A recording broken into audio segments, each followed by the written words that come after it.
Sejam bem-vindos a mais um IELCast, é do Piauí. Para o mundo! E aí, Kilson Jones, tudo tranquilo? Tudo tranquilo, graças a Deus. Vamos que vamos. E mais uma temporada. A terceira temporada vem aí.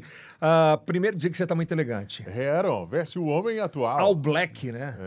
Tá linda. bonitão. Tá. A nova coleção que chegou agora está espetacular. Eu encontro onde? Heron nas lojas Noroeste, Piauí, Maranhão e também loja Heron no Teresina Shopping. Aliás, eu quero te convidar a acompanhar todos os nossos parceiros que trabalham aqui com a gente, que aparecem aqui atrás, a exemplo da G3 Telecom, se você quer ter uma internet de qualidade.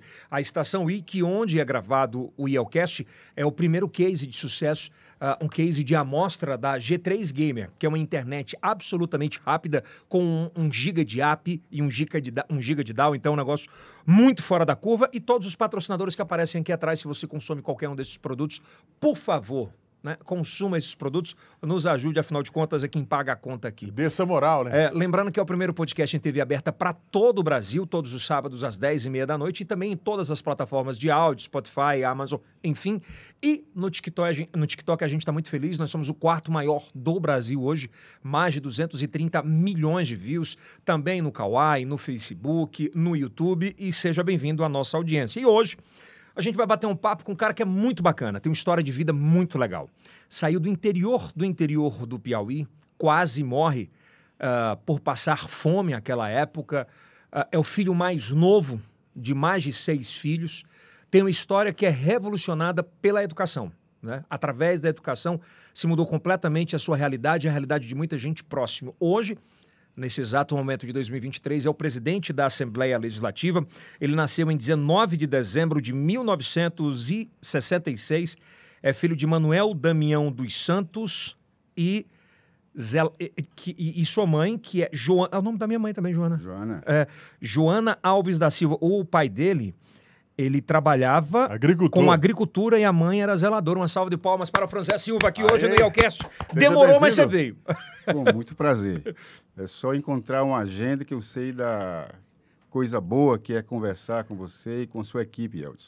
Quero aqui agradecer esse momento, o momento em que a gente busca fazer esse diálogo com o seu público, que não é um público pequeno, e eu sei da importância desse momento. Bater um papo, né? Diferente. É tipo uma mesa de bar, não é uma entrevista convencional. Eu acho que é importante.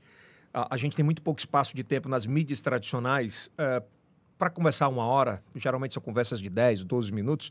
E não dá muitas vezes para pontuar sobre determinadas importâncias nesse cotidiano da vida. A gente vai lá e vai voltar, vai na frente, vai atrás. Mas a primeira pergunta que eu faço, Franzé, eu queria entender quem é esse menino que nasceu em 1966. As memórias afetivas daquela época. Seu filho mais novo de quantos? São 8 irmãos, eu sou o mais novo, sou o 8º. E a gente tem muita gratidão às experiências que a vida nos dá, Elton. Imaginar que uma criança lá no interior de Buriti dos Lopes teve que superar dificuldades hoje que nós vivenciamos em várias outras crianças do Brasil afora. Ainda não acabamos com as dificuldades que existem na vida dos mais pobres. Esse é o grande desafio que cada homem público, cada mulher pública tem que ter. Botar sua experiência, botar sua competência para que nós não possamos ter ainda crianças passando fome, situações de crianças que não têm a oportunidade de estudar, que não têm a oportunidade de ter saúde e acabam entrando nas estatísticas de pessoas que morrem por desnutrição. Ainda existe isso no Brasil. Infelizmente, né? Especialmente depois desse retrocesso em que o Brasil voltou ao mapa da fome. Isso vamos falar com certeza durante a nossa conversa. Sem sombra de dúvida. Ainda eu quero falar sobre aquele menino Franzé. O seu pai lhe chamava de Franzé ou tinha outro nome pelo nome completo? No interior a gente chama pelo nome. Era Franzé. É Francisco. Francisco Franzé. Francisco. Era o Chico, Francisco. Francisco. Todos nós, filhos de pobres, recebemos uma homenagem dos santos. É verdade. E eu recebi a homenagem de São Francisco de Assis. Não tenho o Assis, mas peguei o outro santo importante do interior que nos protege durante o período da seca, que é São José. Francisco José Alves da Silva. Eu também sou Francisco. Vamos lembrar, então. Filho mais novo, quais são as primeiras memórias afetivas, assim? Óbvio que eu sei que são de memórias de dificuldade, mas assim, é muito diferente de quem nos assiste hoje, que o menino já nasce ali com o celular na mão. Como é que era aquela época em Buriti, sem energia? Você consegue lembrar disso? Muito pouco, Yeldson. Eu saí de Buriti dos Lopes logo depois de 3 anos de idade para Parnaíba. Então, as minhas memórias são mais em Parnaíba. Então, eu era uma criança que vivia no interior do interior, como você bem colocou. Nós morávamos na zona rural de Buriti dos Lopes. Meu pai trabalhava como lavrador, minha mãe como lavadeira de roupas. Não era nem zeladora ainda. Nem era zeladora. Nessa época, ela trabalhava coletando as roupas das famílias de melhores condições financeiras e lavava no Rio Pirangi. E de lá passava a noite engomando para no dia seguinte entregar na cabeça ali as roupas que ela conseguia fazer de trabalho no dia intenso. Para pegar o mínimo para colocar dentro de casa. Era assim que nós vivíamos. Vivíamos da produção diária. Meu pai era diarista e minha mãe também. Acabava recebendo o valor das lavagens de roupa que ela fazia. E o meu pai, do dia inteiro, arrancando e cuidando ali da lavoura nas lagoas de produção de arroz em Buriti dos Lopes. Então, muito pequeno, a gente tem pouca lembrança de Buriti dos Lopes. Sei da época em que nós tivemos que sair. A nossa primeira experiência o porquê dessa saída? Seca. Nós tivemos a seca tanto na produção das lagoas, como também o rio, já que era a fonte de matéria-prima, que era a lavagem de roupas. Então, o rio secando, as lagoas secando, e a fome batendo à porta, nós tivemos que sair. E era uma cadeia produtiva ali, né? Não, a economia girava em torno disso. Era a economia da agricultura que tinha para o dinheiro para pagar roupa que a sua mãe lavava, e quando secava tudo não tinha nada. Não tinha nada. Então, assim, a fome nos obrigou a sair de Buriti e buscar sobrevivência em Parnaíba, que era e ainda é uma cidade polo. Então, todos aqueles municípios ao redor de Parnaíba ainda vivem em função da cidade de Parnaíba, que é uma cidade que acolhe as cidades vizinhas.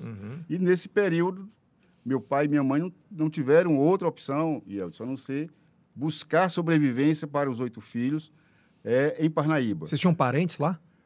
Ainda tenho. Eu, na última campanha, consegui localizar alguns parentes do meu pai e da minha mãe lá em Buriti. Mas eu falo a época.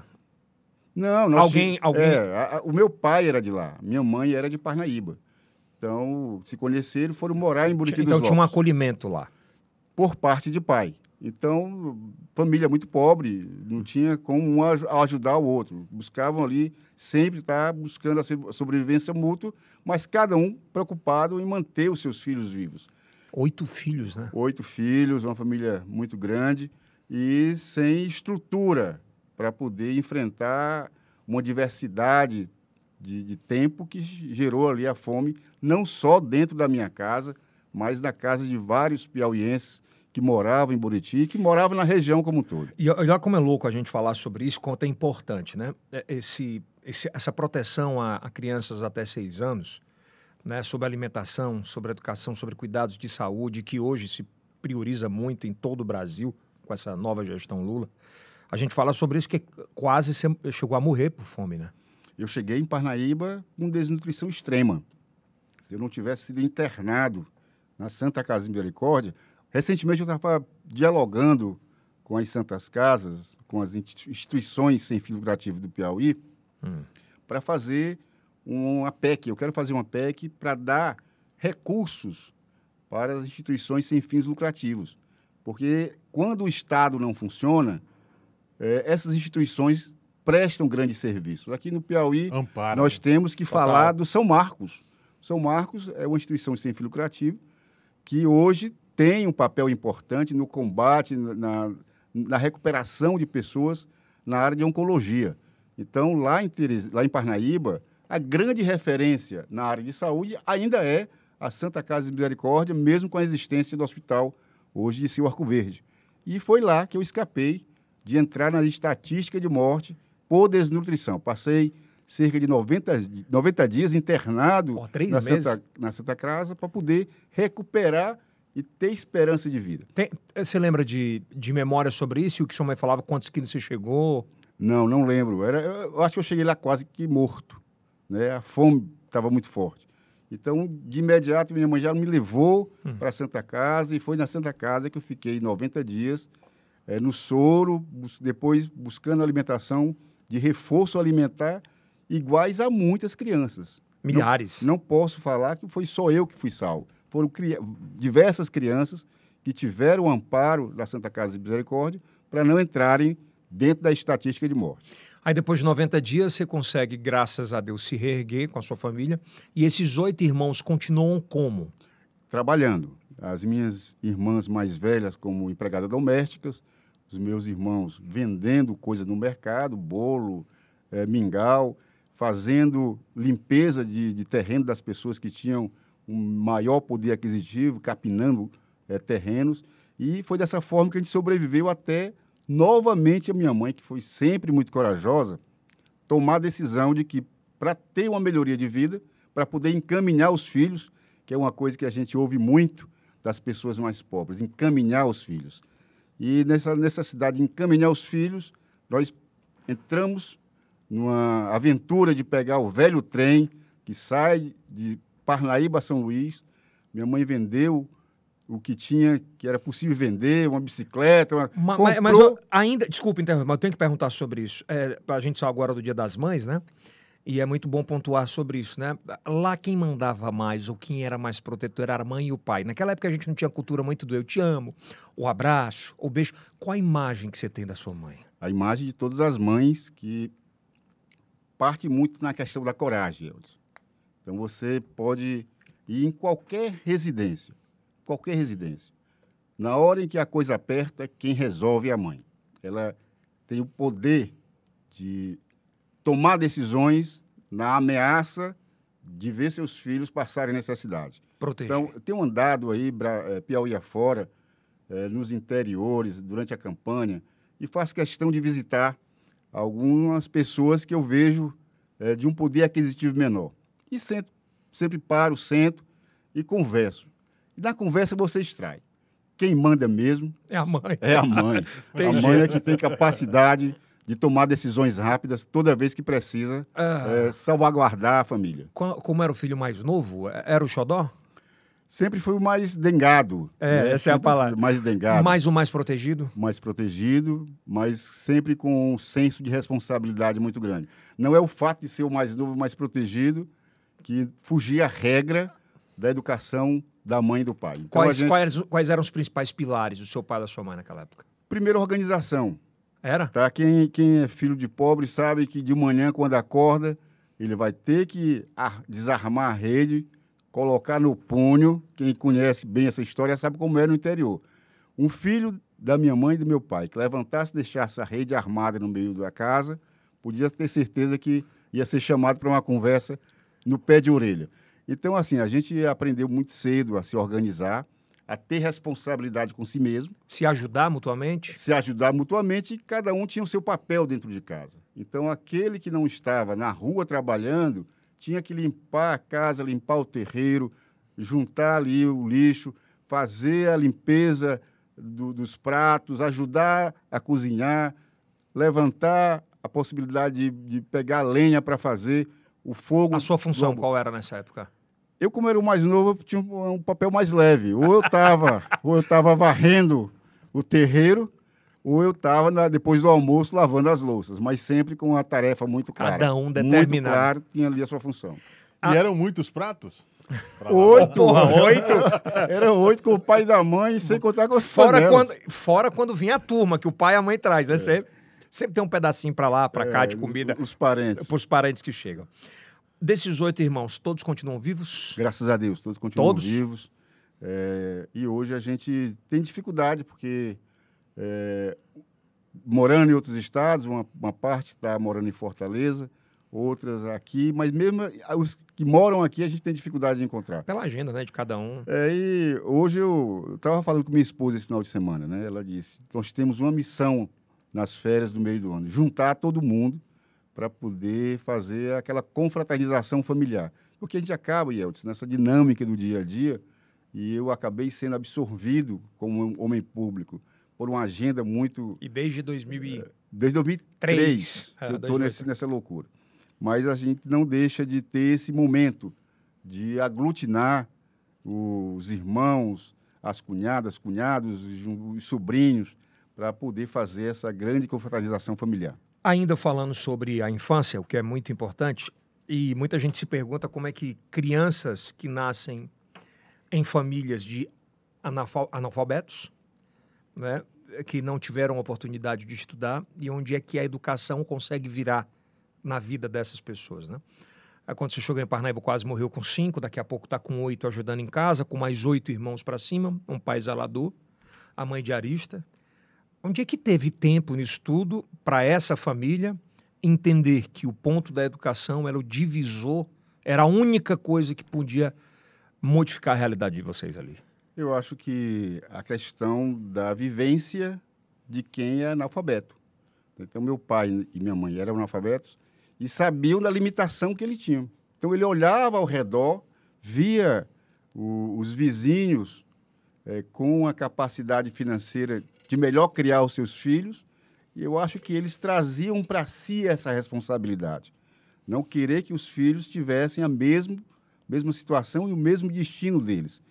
Então, eles aprenderam a se superar a partir dos filhos. E eu acho que essa é o grande legado de todos os pais e de todas as mães que são analfabetos. É buscar se superar nos filhos. E isso a gente percebe que toda mãe, todo pai, quando não tem conhecimento das letras, o maior desafio é fazer os filhos aprenderem. E aprende pelo bem ou pelo mal. Porque No amor e na dor. na visão de um pai que não tem acesso É. ao mundo das letras, ele não quer se permitir a ver o filho seguir o mesmo caminho. Quer que o filho Ou esteja vai, ou vai estudar no amor ou na taca. ou na dor. Franzé, quem é que puxou esse bonde para a educação dos 8 filhos? Porque eu acredito que teu pai e tua mãe cobravam muito para a mudança da realidade, né? Na realidade, a gente Mas percebe, tinha alguém que puxou assim dos irmãos? a gente percebe que os mais velhos tinham uma missão maior de ajudar na criação dos menores. Mas é incrível. A minha irmã mais velha, né, mesmo trabalhando de manhã, de tarde, de noite, conseguiu se formar. Caramba! Formou, fez o curso de enfermagem e fez o curso de letras. Mexe contigo, né? Porque Pode ficar à vontade. Só sabe quem passou, né? E eu disse, superação assim. Eu peguei o tempo bom, mas assim, ela tinha que trabalhar e estudar. De né? manhã, de tarde, De estudar à noite e estudar à noite. Escola pública. Escola pública. Faculdade pública. Chegar a se formar em 2 cursos superiores, 2? 2, ela fez enfermagem e letras. Então, a gente percebe que passou a ser exemplo de vida para os irmãos mais novos. Então, eu já peguei Então tu via aquilo e falava, eu não posso ser menos. do que ela. Então, assim, Ela foi uma mãezona também. Ela é ainda. Ela é ainda. Então, ela passa a ser exemplo para 7 irmãos a partir da realidade dela. Quantos deles deram errado? Nenhum. Porque, assim, Isso arrasta. a história de dar errado O exemplo arrasta. arrasta. Dá errado até porque você tinha ali um pai e uma mãe muito próximos, Gelson. Não podia ter, de forma nenhuma... Eles eram caxias de dizer assim, vai sair com quem? Não. Da história de poder sair à noite, de ir para uma festa. Não. Não. A mamãe e papai tinham muito essa questão de que tinha uma missão. Essa missão tinha que ser ali cumprida 100%. Cuidador mesmo. E Cara, que massa, a preocupação de não perder o horário da aula, a preocupação de cumprir a tarefa antes de dormir. Então, eles, sem ter noção do que era o processo educacional tradicional, mas eles sabiam do objetivo que eles queriam para os filhos. Eu acho que é uma pergunta que eu vou te fazer agora, muitos pais precisam ouvir. Eu queria que você falasse assim muito, muito fortemente de vivência, não de achismo, nem de literatura, mas de viver. Hoje nós vivemos numa terceirização da educação, onde o sucesso pessoal de um pai ou de uma mãe, ele, na cabeça, é validado pelo insucesso, muitas vezes, do filho. Qual tamanho da importância da dedicação de um pai e de uma mãe na criação dos filhos, em regrar sobre o não vai sair, não vai deixar andar com essa pessoa, quem é o filho de quem? Qual a importância disso hoje, que muitas vezes não acontece mais? O que eu acho que é mais prejudicial nesse processo educacional é o liberalismo e o medo de não fazer a coisa certa. Hoje, alguns pais acabam liberando demais seus filhos, acabam deixando de cobrar deles responsabilidades que depois se reverte contrariamente dentro de casa. Então, eu tenho muita clareza da forma com a qual eu fui educado. Aquela questão que eu falei, de ter que levantar, ter que dobrar a rede, ter que ter a hora de estudar, ter a hora de ajudar nas tarefas domésticas. Então, a gente tinha ali o aconchego da família, mas tinha uma carga de responsabilidades que era peculiar na educação de todos nós. Nós fomos passando fases em que os pais foram criando liberalismos. Então, o filho, se não quisesse ir para a aula, ele entendia, não, hoje meu filho não quer ir para a aula, a gente vai entender que ele não está bem hoje. Não precisa lavar o banheiro que ela suja, porque tem alguém que... Tem alguém que vai lavar. Então, assim, a gente acabou deixando de ter responsabilidades que são responsabilidades que acompanham a vida. Qual o tamanho do prejuízo desse? Incalculável. Hoje nós temos filhos que não respeitam seus pais, nós temos situação de filhos que não aprenderam a se desafiar. E nós que nascemos dentro de um regramento educacional mais tradicional, nós tínhamos que aprender a nos desafiar. Então, um filho de uma lavadeira de roupa com o diarista tinha que saber que tinha que passar de ano todos os períodos. Então, não tinha possibilidade de perder um ano. Você nunca reprovou? Nunca reprovei. Então, essa era a meta. Então, nós tínhamos um objetivo. Qual é o objetivo? O objetivo é que um dia a gente pudesse ter uma oportunidade de vida melhor. Não voltar a ser uma pessoa que precisasse sacrificar o dia a dia para colocar ali o prato mais através da educação. Mais através da educação. E eu disse assim, eu acho que é muito forte isso. Toda e qualquer família, quando relaxa na questão educacional e na questão do respeito dentro de um ambiente familiar, vai ter prejuízos incalculáveis. E pior que não tem como se resgatar isso, porque o time já foi, não tem mais como recuperar. A sementinha ruim já está lá. Seus pais são vivos? Não. Morreram ainda antes da minha experiência como gestor. Sério? Em 2001 eu perdi um, em 2002 eu perdi o outro. Eles chegaram a te ver formado? Chegaram. Foi um maior... A minha mãe, meu pai não morreu antes, né? Minha mãe sim, minha mãe viveu a alegria de entrar comigo na igreja, de participar de todo o processo. Lembra da fala dela para você? Lembro, a alegria muito grande. Ela se realizava em cada vitória dos seus filhos, porque assim ela olhava e via que todo o processo educacional, de todos os ensinamentos que ela deu aos filhos, ela via ali os frutos. Tem um ditado que diz, né, que eu acho muito bonito, que fala que o sucesso de um filho é a felicidade de um pai, mas o insucesso de um filho é o fracasso de um pai. Isso é muito forte e real. Real mesmo. A gente, hoje, andando pelos municípios, andando mesmo aqui em Teresina, a gente percebe a tristeza nos olhos de um pai e de uma mãe quando o filho está enveredando pela criminalidade, onde a vergonha maior não é do filho. A vergonha são os pais que não conseguem entender que, apesar de todo o esforço que eles fizeram, os filhos acabaram enveredando por um caminho que não é aquilo que eles pretendiam e sonhavam. Vai lá, Kilson. Lá no início... Voltando de novo. Lá no início da sua adolescência, você foi menor aprendiz. Qual foi a importância desse processo? Hoje é quase que um crime, né? Botar alguém para trabalhar. Mas assim, muito cedo a gente começou a trabalhar fora de casa. Eu me lembro, aqui chegando em Teresina com 6 anos, eu já fazia parte do processo de trabalho familiar. Tá? Então a minha mãe acordava muito cedo, antes de ir trabalhar como doméstica, empregada doméstica, ela deixava algumas missões para nós, filhos. Então, um ia para o mercado vender sabão, o outro ia vender Quem é que mingau de fabricava o milho. sabão? A gente comprava. Tinha uma... Na Miguel, Já na- era vendedor Já na era época? vendedor. Na Miguel Rosa tinha uma usina de sabão chamada Usina Livramento. Quem é de Teresina sabe a existência dessa usina. Hoje eu acho que é aquele local onde funciona um espaço de velórios. Mas ali a gente ia comprar com pouco dinheiro que nós tínhamos, comprava 3 barras de sabão e ia vender no mercado. Cortava? Cortava com arame, fazia aquela coisa de arame, vendia as barras. E os mais novos, e o meu papel era lavar os copos. Os mais novos, o Antônio, que é o mais velho do que eu, ia fazer a venda do mingau de milho que a minha mãe fazia de madrugada. De E- madrugada para ir trabalhar. Para ir trabalhar, deixava já Caramba. essa missão para que nós pudéssemos fazer nosso trabalho familiar.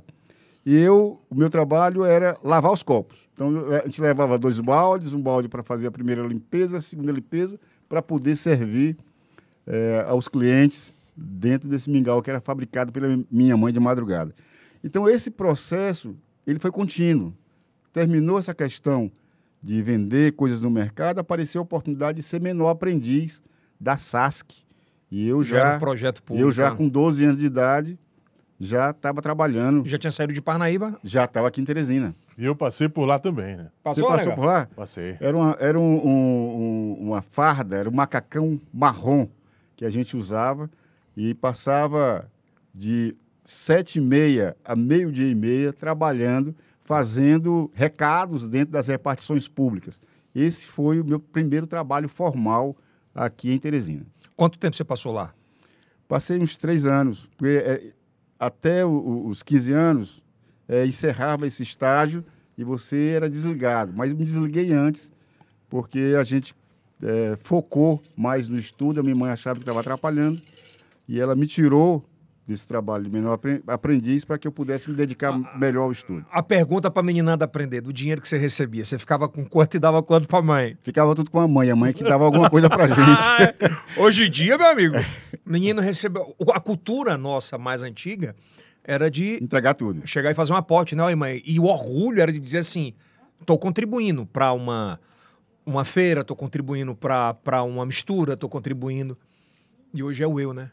E uma coisa, e a alegria que a gente tinha de receber alguma coisa para ir comprar um picolé, comprar um lanche. Uma coisa que tinha muita alegria naquela época era poder comprar um caldo de cana com pão massa fina. É verdade. Com manteiga. Com manteiga. Era bom. Então, essas situações é uma situação que a gente se enchia de orgulho de entregar e receber alguma coisa de volta. Bom, a partir dos 12 anos ali, começa, obviamente, o jovem, o garoto, começa a entender um pouco mais do mundo, começa a entender Novos sobre os horizontes. movimentos estudantis ali. A 13, 14, aquela revolta boa na escola de querer uma escola melhor, de começar a trabalhar mais com isso, de conhecer um mundo fora daquele mundo mais da realidade familiar. Quando é que os movimentos sociais começam a entrar na tua vida? Quem foi assim, quem sempre foi a inspiração à época ainda, e qual a importância do envolvimento do jovem até nos dias de hoje numa militância saudável, né? Sem extremismo. Nesse período em que a gente fazia esse trabalho de organização familiar na Com renda, 12. começou com 8 e fui até 12, fazendo isso, ajudando nas vendas no mercado da Pissarra, depois como menor aprendiz. Mas o despertar de uma visão mais ligada à questão social veio pela igreja. Então, a gente mudou do bairro Ilhotas para o bairro Cristo Rei. Foi o primeiro conjunto habitacional construído no governo Geisel. Então, eles construíram um conjunto chamado Conjunto Cristo Rei. Que é o que a gente tem até hoje. Tem até hoje. Ali De trás ali da Polícia Militar. Exatamente. Ali quem conhece ali o Cristo Rei, tem uma picanharia, o Nelson, é logo atrás do Nelson.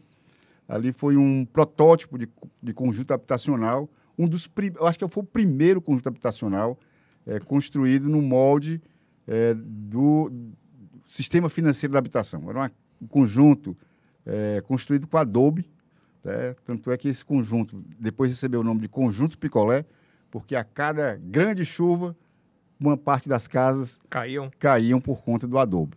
Então, não tinha nada próximo. A igreja era referência. Mas quem vê hoje, obviamente, não é nada daquilo. Nada. Era a Igreja do Cristo Rei. Nós tínhamos um padre que é referência naquela região de Teresina, que era o padre Pedro Maione, o italiano, que fazia um grande trabalho naquela região. E foi ali, a partir da igreja, que eu comecei a ter o despertar de uma visão mais social, mais justa, mais fraterna.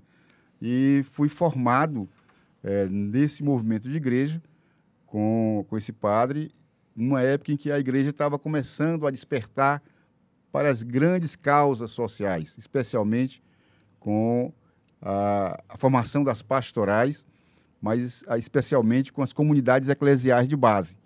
A minha formação social vem desse momento, onde a igreja passa a olhar para os pobres, né? Através das encíclicas papais, que botou a igreja para olhar preferencialmente para os pobres. Isso te remeteu ao que você viveu lá atrás e te disse assim, eu posso fazer agora por alguém? Nós tínhamos um grupo muito forte, Elton. Nosso grupo, ele trabalhava essa questão da ação preferencial pelos jovens. Então, nosso grupo trabalhava dentro das pastorais da infância, preocupada com as crianças que habitavam na região ali da Ilhotas, do Cristo Rei, dos Três Andares, levantando as situações de extrema pobreza, trabalhando com a construção de casas através de mutirão, e isso foi fazendo com que a gente passasse a ter um olhar mais consciente na parte social. E foi de lá que eu saí para o movimento estudantil e depois para a formação do PT. Com quantos anos? Nessa época? Nós militamos na época... Dos 13? Dos 12 aos 16 anos. Né? Isso de forma muito forte. Foi nesse período em que encontrei, através do trabalho de pastoral com a Trindade.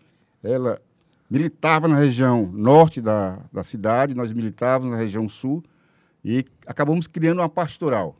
Né? Tinha a pastoral da juventude, e nós tínhamos pouco acesso a essa pastoral. E nós criamos, com os grupos de periferia, das igrejas de bairro, uma pastoral da juventude do meio popular. Foi ali que eu comecei a perceber a liderança da Trindade. Como é que ela tinha a percepção de que precisaria ter um grupo mais antenado, mais dentro de uma realidade de excluídos, para poder, inclusive, fazer o debate dentro da igreja. Franzé, qual o tamanho, ou qual foi o tamanho da Trindade naquela época? O tamanho que ela tem hoje, a grande liderança. Eu acho que vai passar aí décadas e décadas e nós vamos estar falando da Trindade. A Trindade, ela viveu além do seu tempo. Estou te falando que a gente, dentro do movimento de igreja, ela já dizia, essa igreja é uma igreja que precisa olhar e ouvir os excluídos. Isso quando a gente não tinha esse movimento forte dentro da igreja. Apesar de ter ali a realidade das comunidades eclesiais de base, de ter o trabalho feito pelos padres progressistas mundo afora, de já ter alguns papas que, mesmo conservadores, já tinham algumas situações de fazer o debate pela melhoria da vida das pessoas, eles ainda tinham uma visão muito tradicionalista. E a Trindade foi essa pessoa que percebeu que era necessário unir os excluídos dentro da própria igreja. Eu vou dar um pulo, mas eu acho que não sei se você já ouviu essa pergunta, mas é uma curiosidade minha, né? Sabendo da sua ligação com ela, de que foi a primeira grande referência social, né, efetiva, e hoje sendo presidente da Assembleia, entendendo que foi lá naquele local que ela teve, né, o seu problema, enfim, de saúde e que findou a sua vida no dia que você assumiu a presidência ali, passou um grande filme? Na realidade, o filme foi quando eu assumi como deputado em 2019. Eu fui assessor da Trindade. Eu sei. Então, eu falo sobre presidência porque é um sonho que a gente sabe que ela também tinha. Ela tinha. Então, eu lembro das vezes em que eu produzia as coisas para a Trindade, e é interessante eu lembrar isso, Yeltsin, porque Eu era já auditor Concursado da prefeitura. e fazia esse trabalho voluntário para a Trindade. Então, Era voluntário? A gente fazia ali, sentava, escrevia, analisava os balanços, via as situações que ela precisava denunciar dentro do governo do Estado, fazia um trabalho com gráficos, com tudo, e colocava na mesa da Trindade. Ela chegava, olhava, passava e pedia um cigarro. E eu ficava olhando, a Trindade não vai ler. Ela saía para o plenário e deixava o que tinha produzido. E eu disse, se essa Trindade subir no plenário e não falar hoje do que eu passei o dia produzindo, eu vou ficar muito zangado. Ela chegava e arrebentava. Arrebentava porque assim, nós fazíamos dados técnicos, informações com gráficos, e ela falava de povo. Ela tinha linguagem, o cheiro de povo. Cheiro de povo. Então, assim, tudo que nós dizíamos ali, tecnicamente, ela traduzia. Ela traduzia, subia no plenário e arrebentava, falava todas as informações que nós tínhamos passado, sem... olhar o papel. Ela tinha deixado lá na mesa dela. São poucos que fazem isso. São poucos. Então, pouquíssimos. Assim, porque ela tinha um sentimento de povo, e eu acho que esse é o grande elemento que ela vai ser lembrada por muito tempo. Ela conseguia sensibilizar aquilo que o povo tinha vontade de dizer, que tinha vontade de viver e que ansiava por melhorias. Então, ela ter vindo de uma família pobre, ter militado em movimentos populares, ela nunca perdeu a essência. E é o que não pode, né? E o que não pode. Então, quando a gente fala assim, a guerreira Trindade, a juventude que não conheceu a Trindade não entende por que as pessoas ainda chamam, depois de ela ter morrido, ter passado esses anos todos, sem estar no nosso cotidiano, como é que as pessoas ainda lembram, como é que as pessoas ainda reverenciam a imagem da Trindade. Você estava onde na época? Quando a Trindade morreu, estava no governo do Estado já, trabalhando com a parte de formação da CGE. Lembra como foi? Lembro, a gente se espantou com a notícia, todo mundo correu ali para a unidade médica da Medimagem, porque ninguém acreditou, né? Ela teve desmaio ali no centro de artesanato e muito próximo, ali foi só pegar a Rua Paissandu e chegar lá até a Medimagem, e quando a gente chegou lá, as notícias não eram muito boas. Ela era muito forte, dormia pouco? Tinha uma situação de estresse, né? Tinha uma agenda muito extensa. Tá vendo? A questão de fumar era uma coisa também que a gente brigava muito com ela. Mas não fumava muito? Fumava muito. Fumava muito ela. Fumava, você lembra, né? Então, que você tinha falado que ela... Entrevistamos algumas vezes ela na Rádio 1º de Maio. O Franzé conheceu bem a Rádio 1º de Maio. Então, o problema também talvez tenha sido muito fortemente o estresse associado ao tabagismo. Ao tabagismo, né? Que louco, né? Voltando um pouco agora, né? A gente antecipou um pouco, mas voltando. Esse primeiro concurso na prefeitura, ainda voltando e falando dos seus pais, quando você passou eu gosto de trazer esses sentimentos, porque são sentimentos únicos e que dão exemplo para jovens que ainda não entendem o que é o poderio, né, da educação, o poderio de você se transformar através do seu conhecimento, da dedicação, de entender que é melhor trocar uma noite por um dia de estudo. E hoje a gente, infelizmente, pelas redes sociais, essa concepção de dedicação sobre estudo, de receber o resultado com um pouco mais de tempo, mas seja contínuo e não seja um resultado curto. Na realidade, é uma sequência de vitórias, Yeltsin. Você imaginar que naquela época nós tínhamos uma universidade do Piauí. Era a Universidade Federal do Piauí.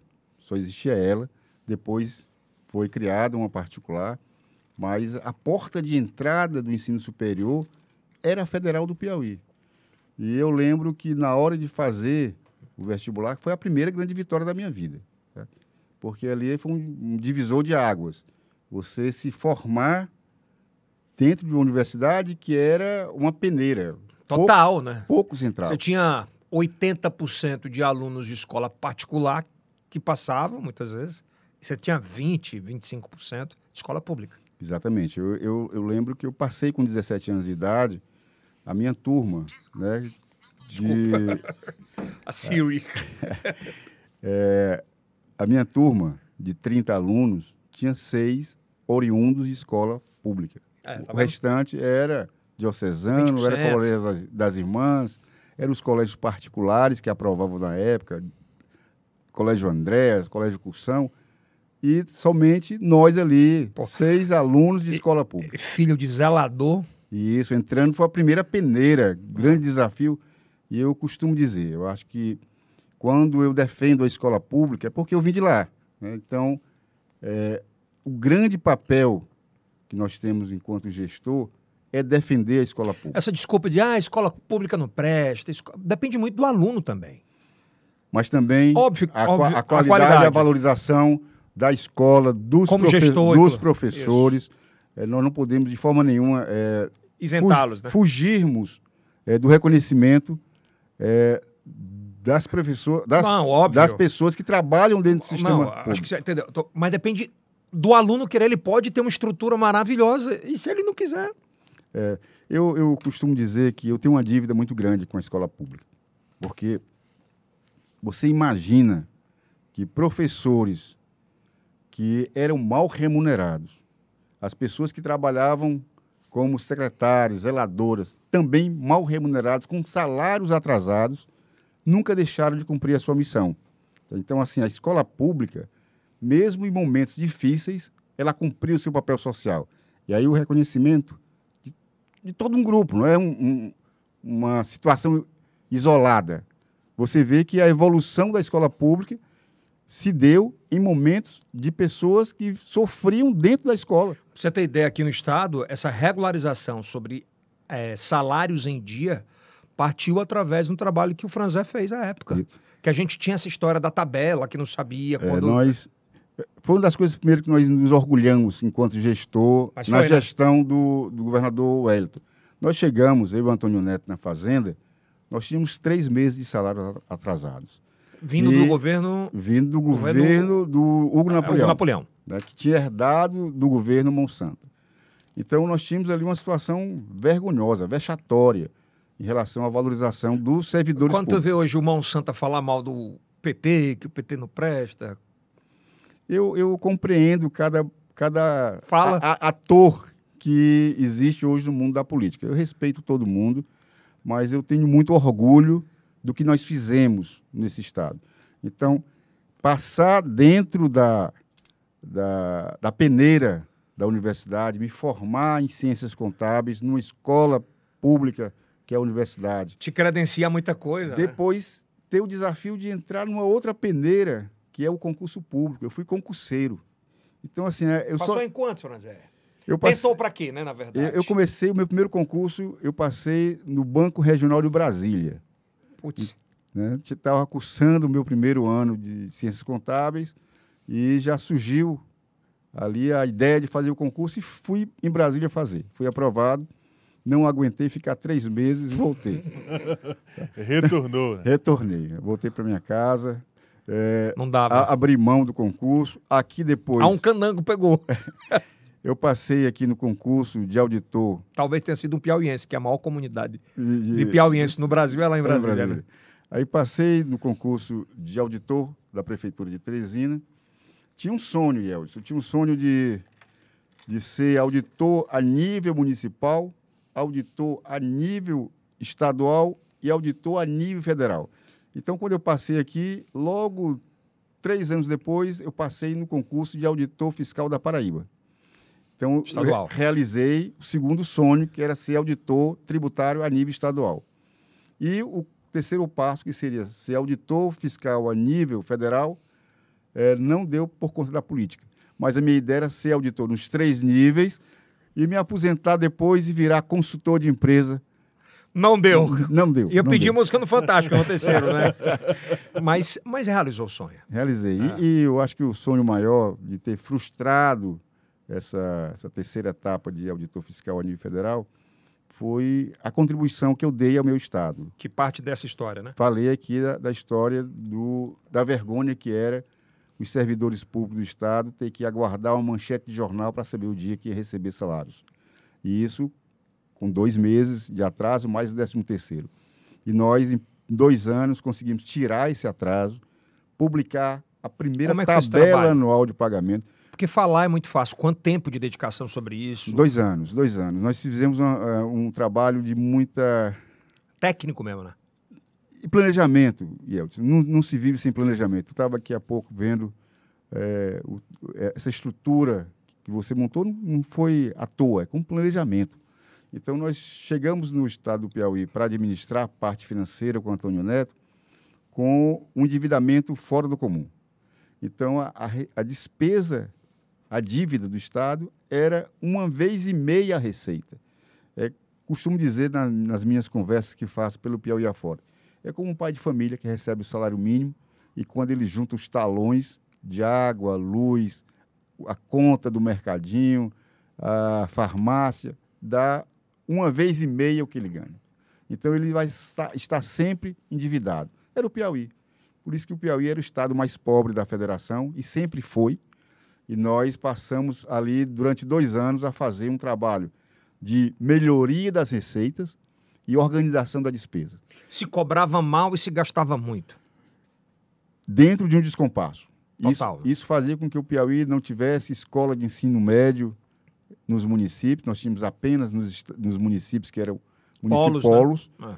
E não tinha uma rede hospitalar segura, não tinha estradas, você para andar de um município para o outro era um sofrimento. Por quê? Porque não tinha capacidade de investimento. Em 2 anos, ali com a orientação do governador Wellington Dias, com a ajuda muito forte do presidente Lula, nós conseguimos organizar a casa. Poder divulgar uma tabela anual de pagamento para os servidores que passaram a saber o dia em que iam receber seus salários, atualizando esses salários e passando a ter capacidade de investimentos. Não é à toa que o governador Wellington Dias até hoje é conhecido como governador das estradas, governador das escolas, governador da rede hospitalar melhor, porque a gente passou a ter capacidade de investir. E essa capacidade só foi possível porque nós organizamos as finanças. Então, maior alegria, a maior situação de me sentir realizado foi de ter ajudado o meu estado a ter novamente uma capacidade de crescimento. Deixamos de ser o estado mais pobre, hoje já não somos mais o estado mais pobre, é um dos estados que mais cresce no Nordeste. Tem metas ousadíssimas, né? Que mais gera quantitativos de emprego. Saiu agora, inclusive. Fontes oficiais sobre isso. Então, são situações que a gente olha para trás e vê que aquele menino que sai de Buriti dos Lopes, que entra na rede escolar pública, que passa numa universidade federal, que vai atrás de concurso, junta toda essa bagagem e vai prestar contas com a sociedade. Eu costumo dizer que o Antônio Neto é outro grande. Ele é gigante. Outro gigante. Ele é. Tá? Então, assim, juntou ali 2 pessoas com a capacidade de pensar o Estado e ter um grande líder, como o governador Wellington Dias, que, capitaneado pelo presidente Lula, transformou esse Estado. Nesse ponto, bem, eu vi que deu uma mexida com você. Eu imagino que em tardes suas isoladas, você olhava para trás e olhava para onde você chegou ali. Na possibilidade, não pessoal, mas de mudar e transformar a realidade de pessoas que viviam a tua realidade. Era isso que fazia muito e faz muito mexer? Isso. Eu outro dia, conversando com o Antônio Neto, a gente parou um dia na casa dele para tomar uma cerveja. Meu vizinho. Recentemente, do Panamá. Recentemente, ele mora na Inga. Ele é extraordinário. Né? Cara. E a gente estava lembrando isso, né? Que ele também vem de uma família muito simples. E a gente diz, olha, a gente acabou devolvendo para a sociedade tudo que a sociedade investiu na gente. Então, ele é oriundo de escola pública, eu também, e a gente sempre foi beneficiado pelos impostos das pessoas que bancavam as escolas públicas. E pelas políticas públicas. E pelas políticas públicas. Então, assim, eu tenho muito orgulho, né, de ter participado desse momento da história do meu estado. E agora, sempre lembrando que nada mais do que devolver o que recebeu da sociedade. E tem um ponto que é importante que isso ressaltar, que são áreas extremamente impopulares. Sim. Tanto o Antônio Neto nesses anos, quanto a sua posição. Eram decisões extremamente, muitas vezes, impopulares, que tiravam votos para quem queria ser político, porque é a decisão do equilíbrio, não é a decisão da bajulação. É porque quando você tem que dar não... É muito difícil, é isso que eu estou falando. Difícil. E Hoje, eu estou fazendo isso na Assembleia. Né? Eu peguei Vamos chegar lá já. peguei isso na gestão e nós estamos fazendo a mesma coisa que eu fiz na Secretaria da Fazenda, que eu fiz na administração, sempre com o olhar de responsabilidade social. Eu acho que o gestor que não tem esse olhar equilíbrio, né? Não consegue dar resultados. Você foi eleito a primeira vez a deputado estadual em 2019. 2018. 2018. Assumiu em 2019. Correto? Isso. Correto. 2018, 2019. Mesma gestão do presidente, ex-presidente Bolsonaro, nessa sequência. Exatamente. Eu fui deputado pela primeira vez na gestão do Bolsonaro. Do Bolsonaro. Eu pergunto com um cara que que é oriundo de políticas públicas sobre educação, sobre projetos sociais. Agricultura familiar. Que é muito forte, né? Muito forte, que vem de uma história de mais de 12 anos aí. Eu vou falar de Lula, de Dilma, que ela ali sofre impeachment e tal. Vem o Temer. Qual é o tamanho da evolução ou qual é o tamanho do retrocesso do bolsonarismo no Brasil? O tamanho da fome. Eu imaginei e tinha esperança que, mais desastrosa que fosse a gestão Bolsonaro, uma política direcionada para a direita, direcionada para o agronegócio, direcionado para ali a retirada de direitos dos trabalhadores, mas que pudesse manter um certo equilíbrio. O que nós vimos foi um governo que fez um retrocesso além do normal, Yelson. Nós voltamos até a fome, novamente batendo na mesa dos brasileiros. Regrediu o que em anos? Nós regredimos a 2001, 2002, quando nós assumimos o governo, o presidente Lula, lá em Brasília, e nós aqui no Piauí. Era uma situação onde nós não tínhamos expectativa de vida, o nível de situação de segurança alimentar muito grande, nível de desempregos também gritantes e uma situação de desesperança.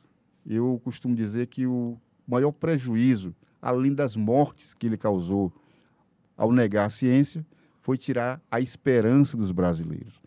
E essa esperança se reverteu novamente na recondução de um projeto mais popular e democrático, que foi a eleição do Lula nessa última eleição de 2022. Quando a gente fala em presidente Bolsonaro nessa escala, ele foi o pior presidente em que nível de quantos anos da história?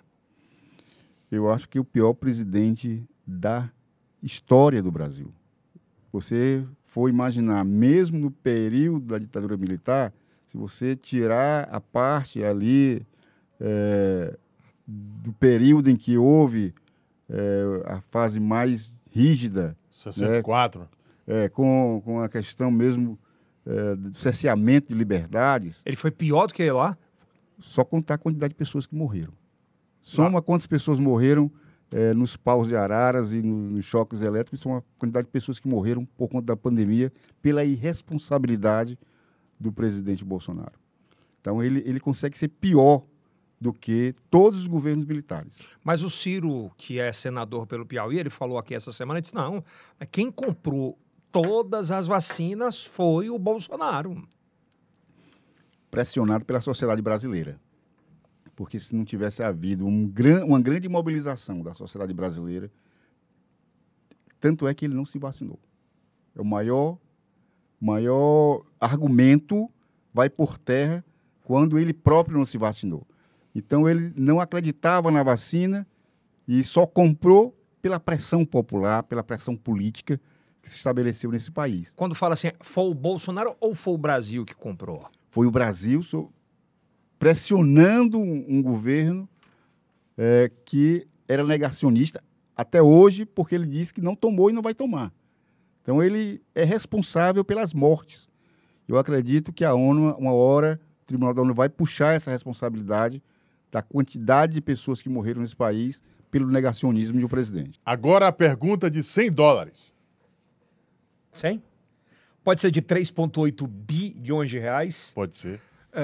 Franzé, a CGU apontou que foram pagos indevidamente no governo Bolsonaro, próximo à eleição, 3,8 bilhões de reais a famílias que não tinham necessidade de receber o auxílio. Qual o tamanho desse prejuízo para o Brasil? Prejuízo de um governo que tentou usar a máquina pública para reverter uma eleição de última hora. Nós estamos diante de um crime eleitoral. E isso precisa ser apurado de forma muito rígida pelos órgãos de controle e ter consequências em relação a isso. Nós tivemos crime eleitoral das mais diversas formas. Aqui no Nordeste, nós tivemos a Polícia Rodoviária Federal agindo de forma de evitar a circulação das pessoas para poderem chegar até os seus locais de votação. E agora, nós temos um crime maior ainda. São 3,8 que poderia salvar a fome de milhares de pessoas que... É muito forte, né? Tá? Então, assim, pagos indevidamente. Então, nós temos aí... Eram famílias que não precisavam. A necessidade de... Não só da apuração, né? Não é só denunciar. É que esse crime venha a ser tipificado e as pessoas sejam punidas por esse crime. Quem faz isso tem que ir para a cadeia? Isso é dinheiro público. Isso é dinheiro público e esse é dinheiro que poderia estar tirando a fome de algumas pessoas. Então, agiram de forma irresponsável, foi um crime eleitoral e merece ser apurado com rigor. Você acredita que tanto ele quanto Michele Bolsonaro estarão inelegíveis até o próximo pleito? Eles vão estar inelegíveis pela eleição normal. Tá? Então, eu já queria que eles fossem candidatos para ver a vergonha que vai ser a votação dos dois. Porque, embora a gente saiba que ainda existe uma direita reacionária, tá? Mas nós precisamos mostrar... Se fala em 30%. Esse 30% vai diminuir. Eu acredito que vai diminuir, Eldson. Acredita? Acredito. Eu acho que o governo está começando novamente a organizar as finanças do Brasil. Vamos ter novamente um crescimento da economia, restabelecendo políticas importantes como a política habitacional, restabelecendo a geração de emprego e renda, fortalecendo a agricultura familiar, fortalecendo também o agronegócio. Esse país, a tendência, novamente, é ter o pleno emprego que nós vivemos no segundo governo do presidente Lula. E tem um fato que é muito importante a gente falar sobre isso, que é acreditar na formação digital e tecnológica. Não é que, assim, Parnaíba é um grande celeiro disso, o Piauí tem essa proposição de ser, o Brasil exporta mão de obra para o mundo inteiro. Eu conheço o caso do Denner, que a gente entrevistou aqui. O cara ele é auditor de números da Sony Music, trabalha em Los Angeles e trabalha da Pinheiro Machado. Que louco, né? Você acha que é uma das grandes diferenças das gestões?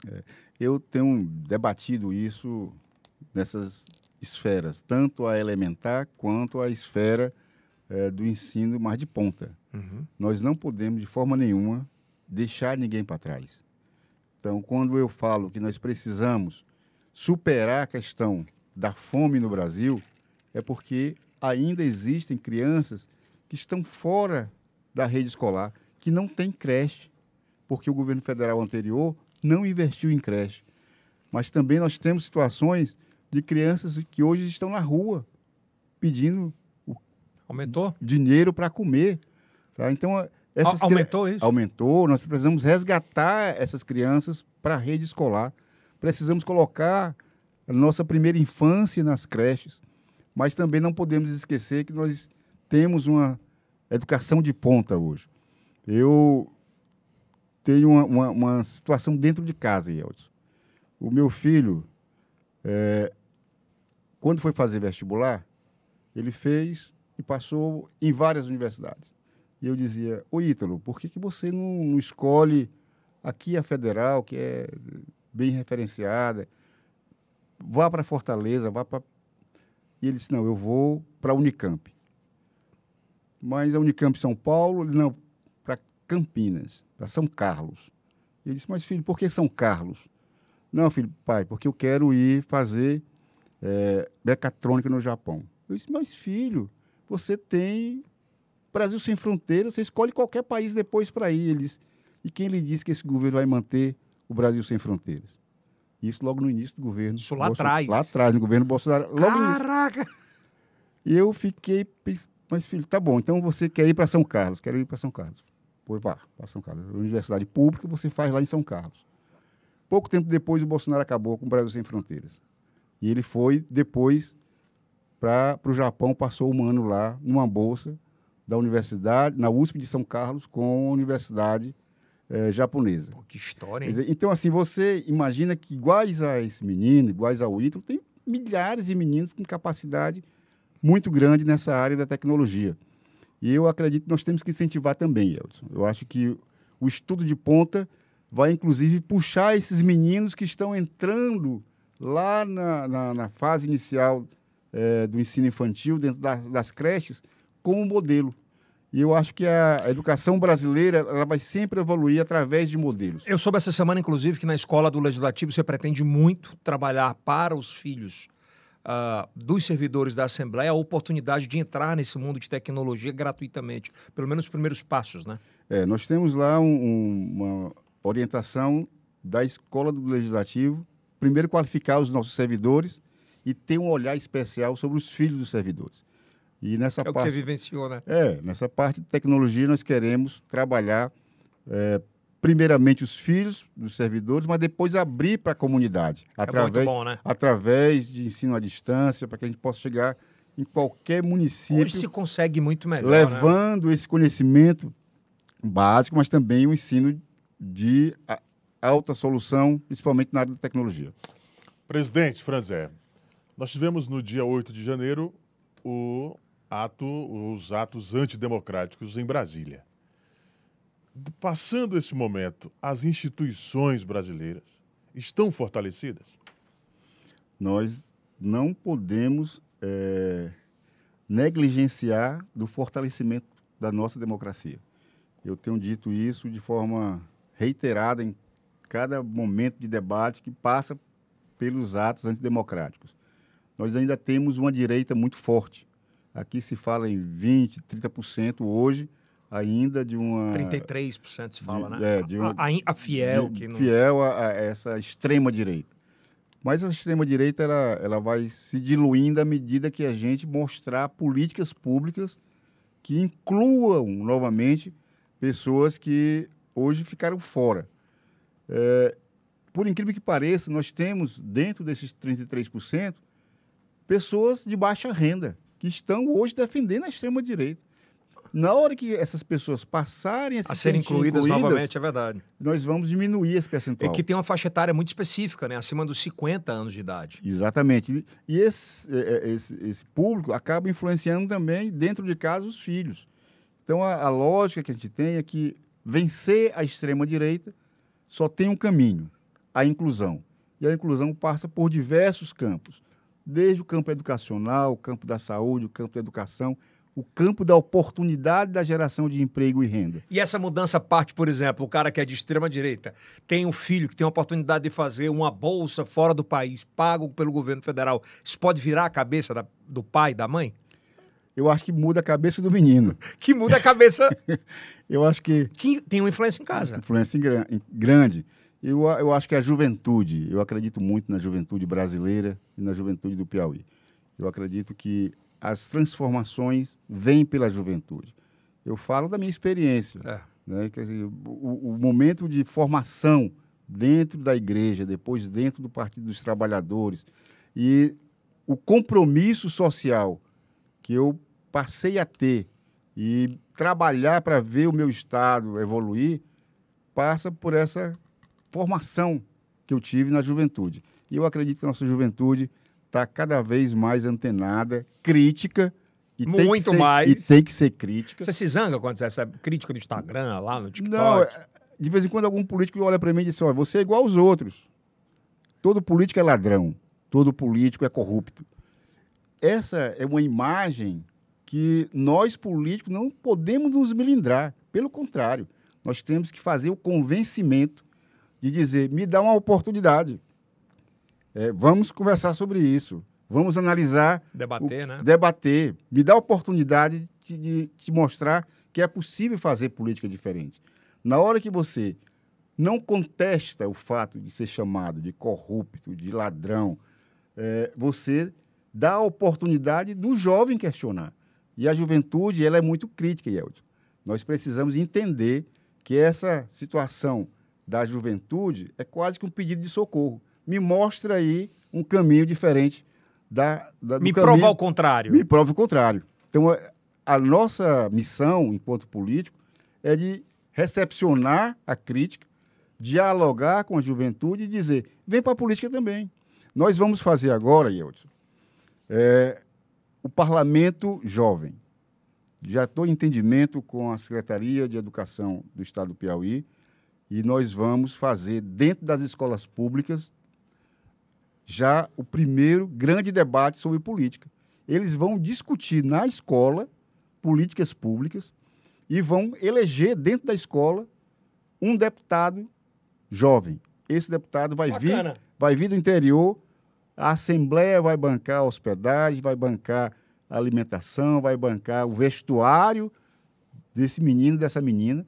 Eles vão discutir dentro das comissões os seus projetos, vão para o plenário defender os seus projetos. E vai que seja um... E vai aprovar o projeto. E nós vamos levar para o governador sancionar esses projetos. Nós, deputados, vamos recepcionar e apresentar como projetos definitivos. Qual é a ideia? Seria uma espécie de Grêmio estudantil? Eu ia perguntar sobre isso. É o Grêmio de antigamente. Grêmio de antigamente. Só que essa meninada de hoje nem... Só que com voz. Com voz, com direito ao debate. Então, assim, nós queremos... E no parlamento, né? No parlamento real.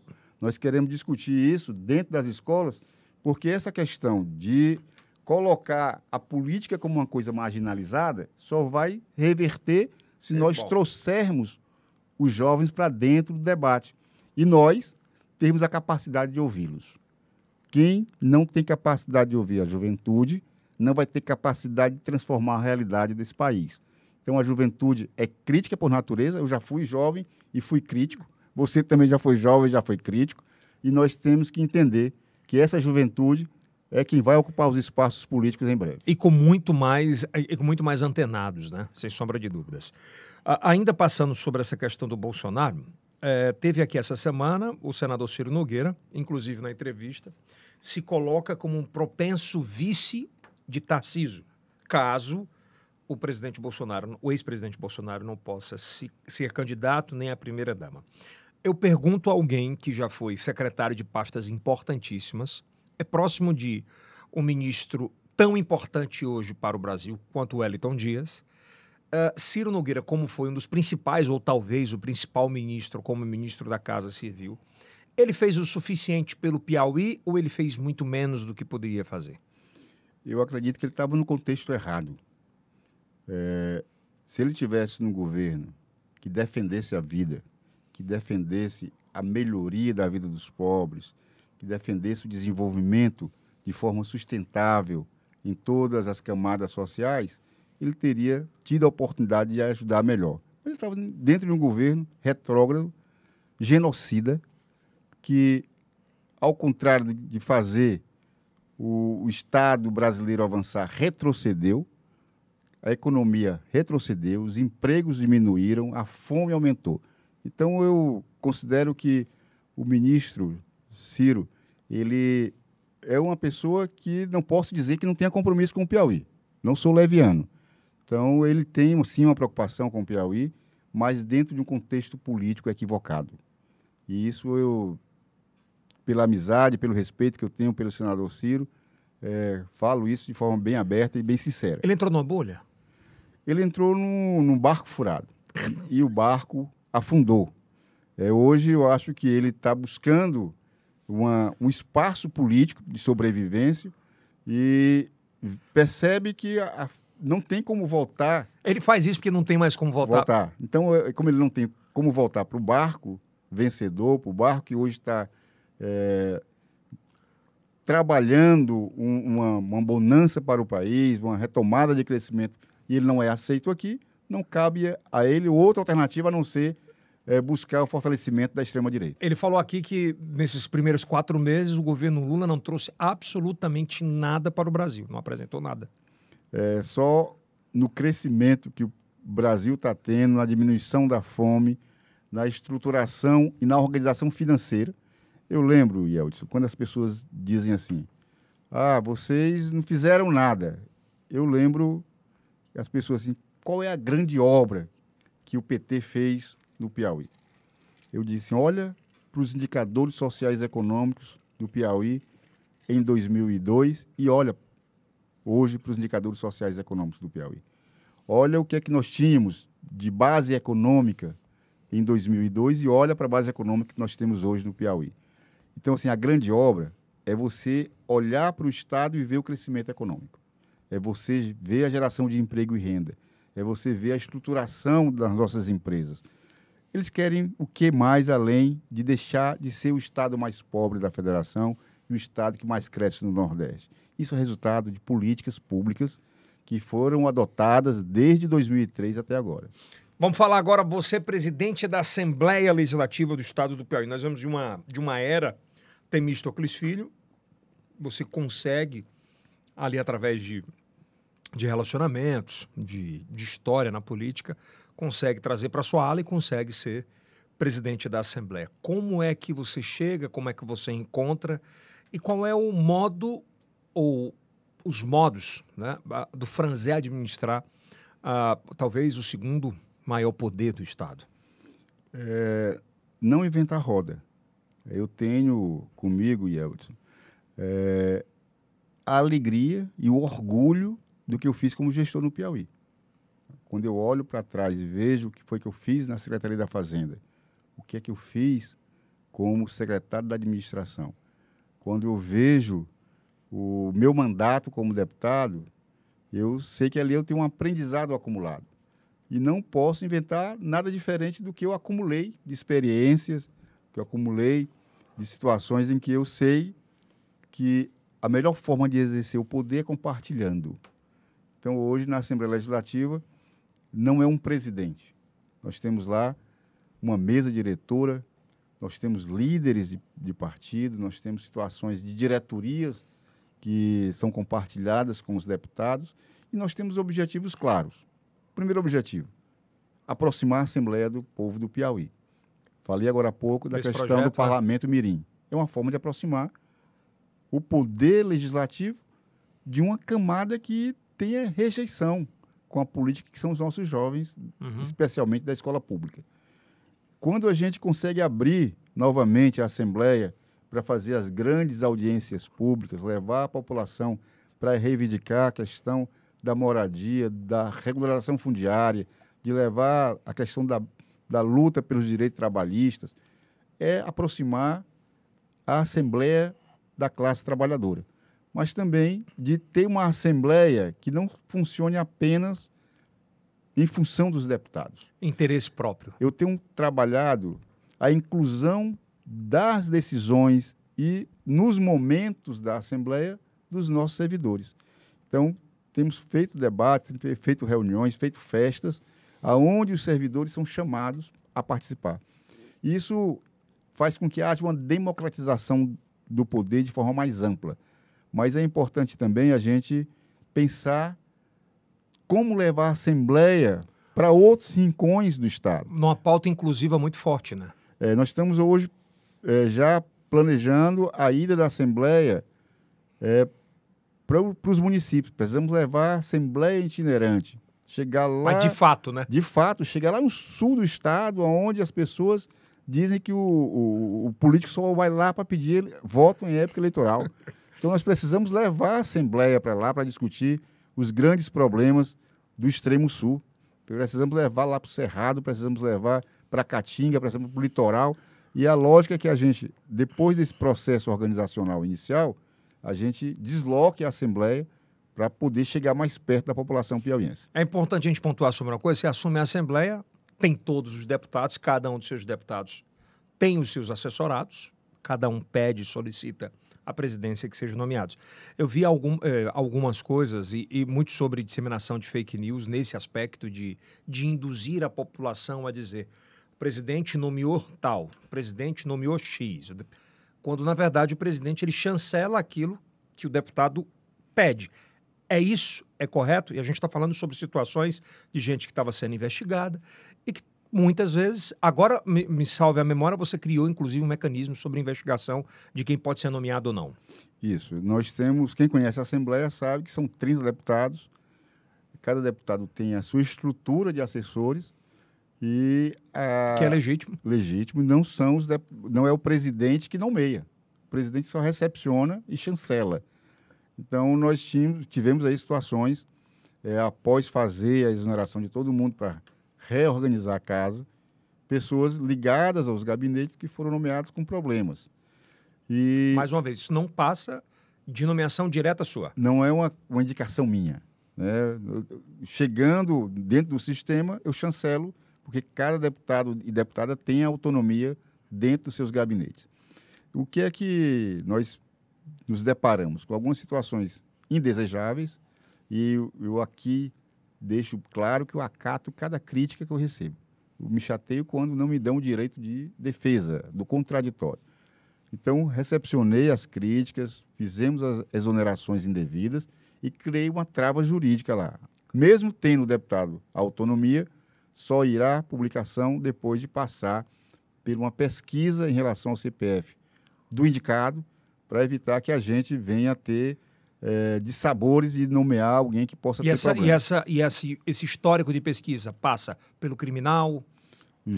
Nós temos lá o eleitoral, criminal, situações de violência. Então, nós temos toda uma situação que passa numa estrutura que hoje é uma pesquisa dentro do sistema de segurança do Estado do Piauí. Então, não passa. Mesmo que hoje o deputado indique... Não passa. Nós tivemos uma situação engraçada essa semana, para não dizer trágica. Uma pessoa passou, não tinha nenhum problema dentro das suas certidões, mas foi pegue lá em São Paulo, na companhia de um bandido. Aí disseram, olha, estão nomeando Mice que sai com bandido. Ela não tinha nenhum problema. No gabinete do deputado que indicou, ela passou pela triagem, não tinha nenhuma situação. E a responsabilidade é de quem indica, do deputado, no caso. Isso. E aí virou, mas eu acho que é tão inconsequente isso que depois tiraram de manchete. A Mice que foi presa com um bandido era assessora de um gabinete. Mas eu não posso agora também fazer o levantamento de todas as relações pessoais que um assessor possa ter para saber se ela tem ou não. E ela foi exonerada, né? Foi exonerada automaticamente. O próprio deputado que tinha no seu gabinete pediu a exoneração. Isso é bacana, porque dá uma limitação sobre isso, de qualquer tipo de problema que possa recorrer para casa, no caso. Nós vamos diminuir isso mais ainda, Yeltsin, quando a gente começar a efetivar uma coisa que eu respeito muito, que é a entrada pela porta da frente do serviço público, chamado concurso. Meritocracia, né? Então, nós vamos, já esse ano, realizar o primeiro concurso, uma quantidade significativa de vagas, são 400 vagas, e à medida que a gente for aumentando o número de servidores que venham a entrar pelo concurso público, nós vamos diminuindo o número de comissionados. Eu acho que o grande mote para a gente ganhar o respeito da sociedade vai ser quando a gente tiver um quantitativo de servidores efetivos concursados que diminua de forma significativa o número de comissionados. Isso leva quanto tempo? Eu quero iniciar. Esse ano eu quero fazer o primeiro passo. Primeiro passo. Já vamos abrir vaga, inclusive, para a questão da Polícia Legislativa. Eu lembro que quando eu assumi, eu encontrei uma situação de um batalhão que tinha o dobro do que era permitido em lei, devolvi o excesso para o comandante-geral colocar na rua e disse para o comandante, vou fazer concurso e criar a Polícia Legislativa e eu quero devolver todos para a sociedade. Todos os militares? Todos os militares eu quero devolver para que a gente possa ter uma polícia específica para cuidar do legislativo e os policiais pagos pela população estejam na rua. Como em outras casas tem. Fazendo a prevenção contra a violência que a gente precisa cada vez mais trabalhar nesse campo da polícia preventiva. Próximo passo é a Prefeitura de Teresina, mas vamos lá. Mas antes, vamos aqui. Presidente, fala-se muito do novo PT. E esse novo PT não passa pelo velho PT? O velho PT? Tá falando aí de Rafael Fonteles, né? Rafael é uma grande liderança, né? Vindo do velho PT. Tô falando? De Ribamar, de 82. O pai, né? O pai dele. Nazareno Fonteles. Nazareno Fonteles é uma das pessoas mais respeitadas do nosso partido. Tem uma contribuição imensa. E o Rafael, ele traz no seu DNA esse PT raiz, PT do Nazareno Fonteles, que é uma pessoa que tem um respeito, não só no PT do Piauí, mas no PT nacional. E o governador Rafael hoje tem procurado fazer um governo dentro de um legado que ele recebeu do pai dele. Tá? Então, quando você ouve o Rafael falar como governador, ele fala: não vamos deixar ninguém para trás. Essa frase vem lá do velho PT. Nós iremos fazer um governo que inclua. Isso vem do velho PT. Então, assim, ele tem uma relação de amizade na sua faixa etária. São os Rafa Boys que falam, São né? os Rafa Boys, mas são pessoas competentes que têm, inclusive, se dedicado a apresentar resultados de curto prazo para o Piauí. Nós estamos Isso aí. é bom. Isso é bom, isso é bom. Nós temos que oxigenar. Acabamos de falar da questão da juventude. É. Como é que nós vamos falar que a juventude vai se interessar por política se nós não tivermos renovação? Então, o governador Rafael está trazendo essa renovação, mas a gente tem a capacidade de conviver com gerações. Sei que vai ter aí uma nova leva de políticos entrando na política, mas não podemos esquecer pessoas que construíram e que ajudaram a gente que pudéssemos chegar ao poder e fazer as grandes transformações que esse Estado teve. Houve algum desgaste na Assembleia, na presidência da Assembleia ali? Não, a gente debate muito. Então teve muita discussão. Teve muita discussão. Que é normal para o PT. Não, se não tiver discussão, não é uma convivência normal dentro do PT. Mas não houve uma discussão mais aguerrida ou tudo resolvido pela conversa? Não, o pessoal fala da gente ter situações de conflitos enquanto secretários. Mesmo falava que tinha. Eram as duas maiores pastas. Era a pasta da administração e a pasta da fazenda. Essa rixa existia?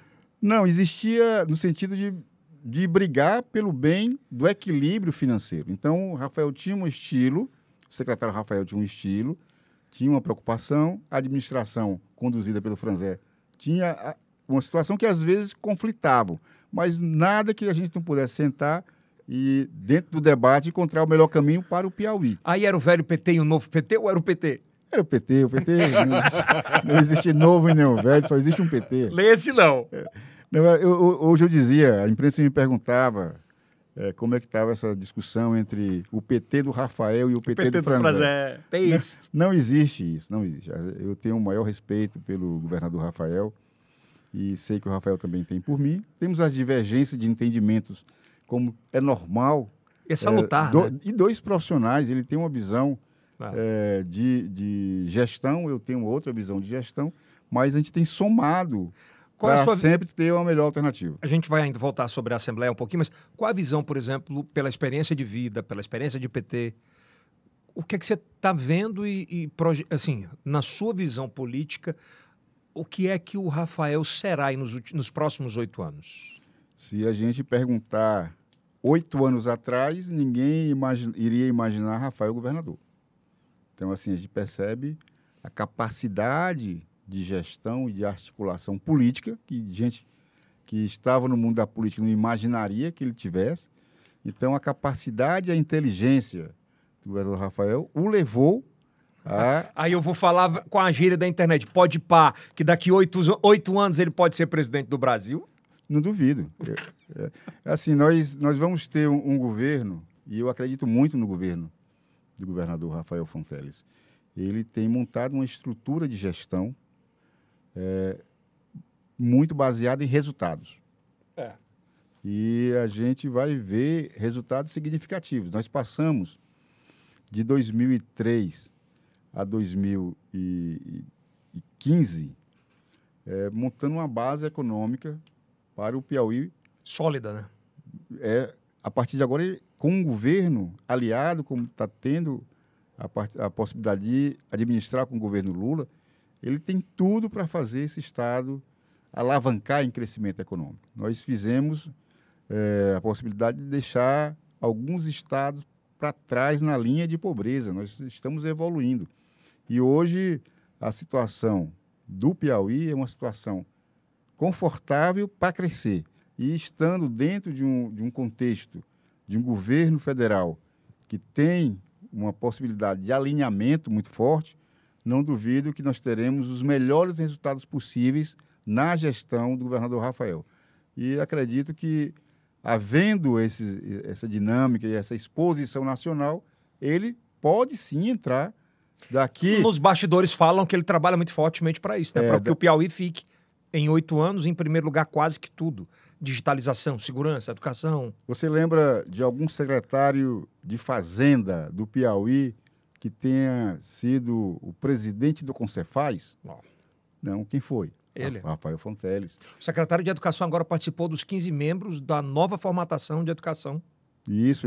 Então, assim, ele está montando um time muito proativo e que não fica apenas ouvindo, participa do debate. Isso te agrada? Agrada. Eu acho que nós podemos, sim, na segunda reeleição, depois de 26, ter, sim, a possibilidade de um presidente ser do Piauí, porque se ele mantém essa estabilidade de crescimento do Estado, ele entra em evidência nacional. Se ele continuar nessa crescente, é difícil alguém tomar 2026 dele aqui?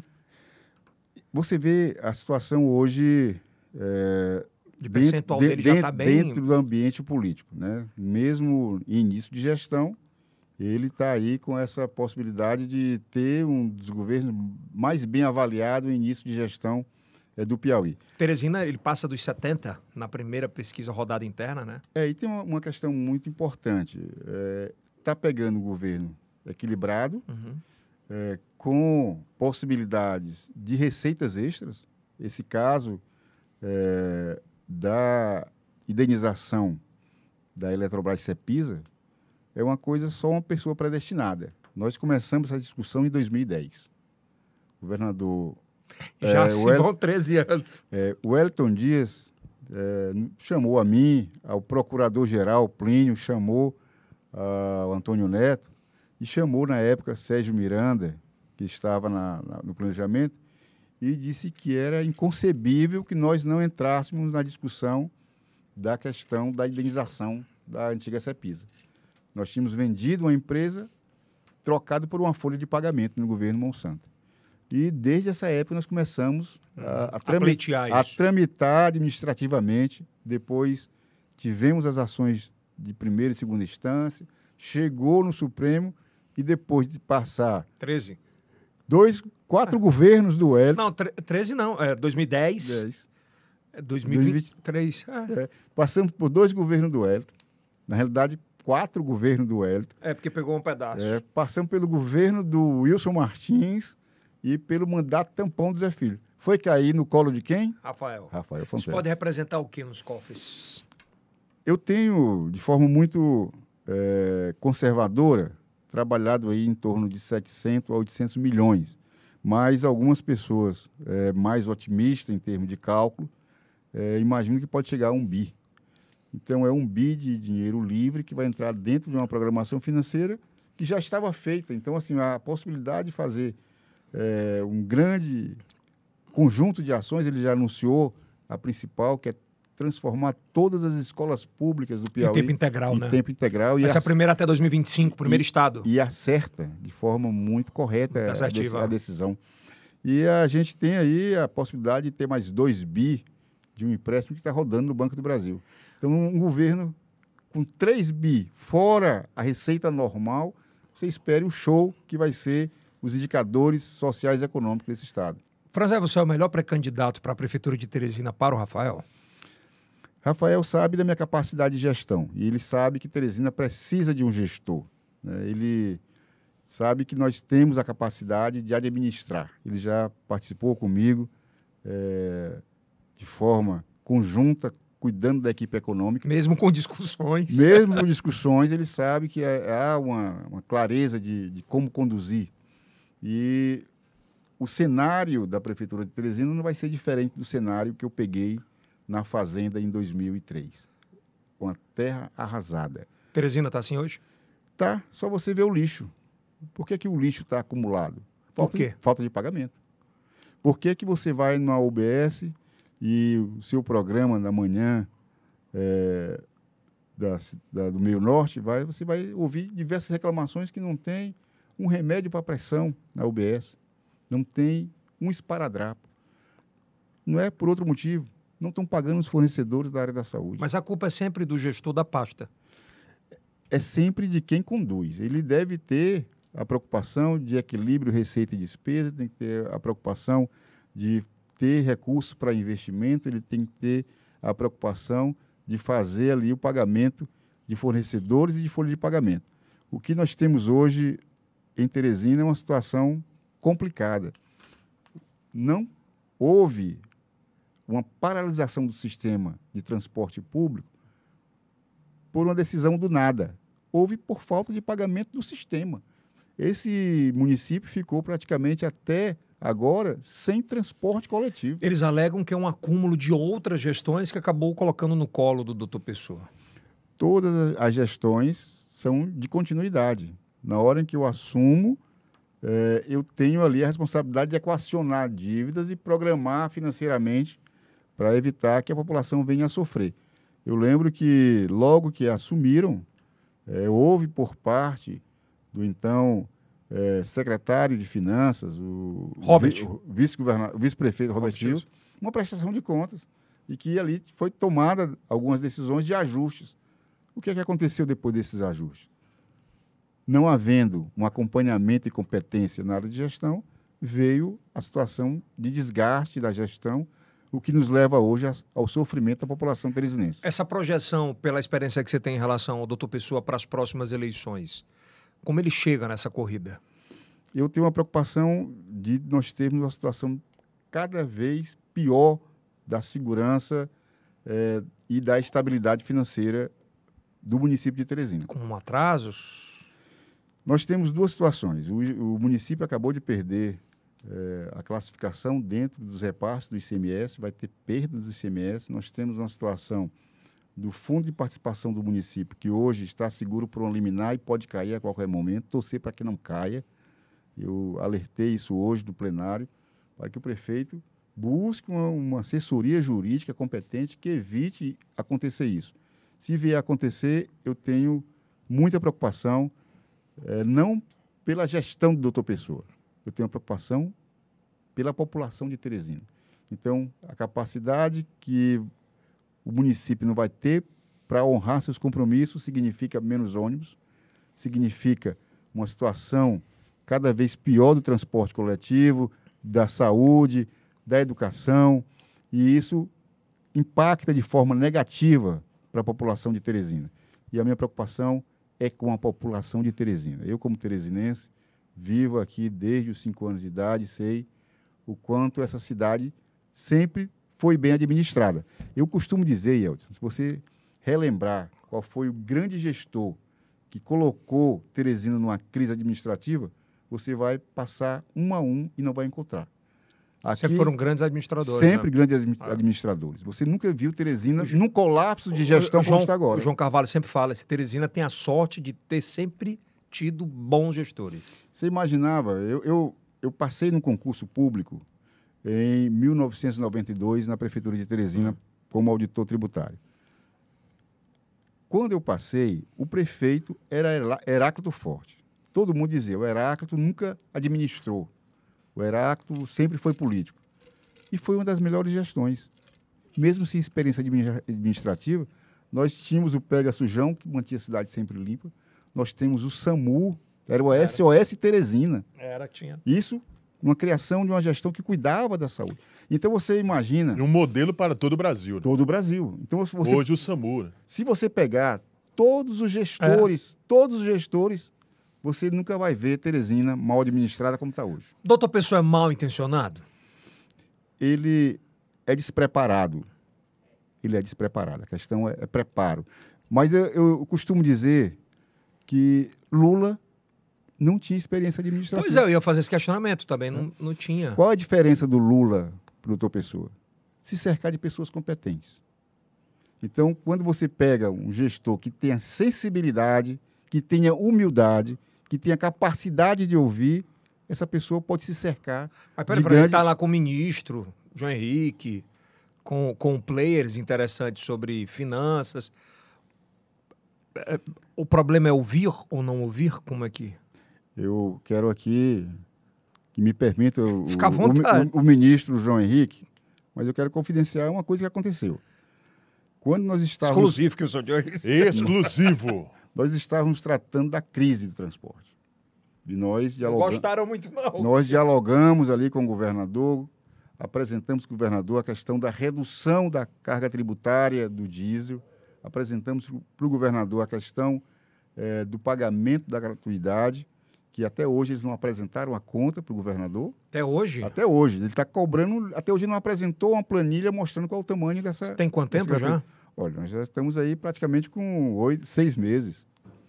Então, assim, toda essa parte sendo feita, o governador Rafael Fonteles, de forma muito acertada, compreendeu o que nós estávamos levando, os deputados, os vereadores da base dele, mandou a mensagem diminuindo o IPVA, diminuindo o ICMS, contemplando o pagamento das gratuidades, para que o sistema voltasse a funcionar.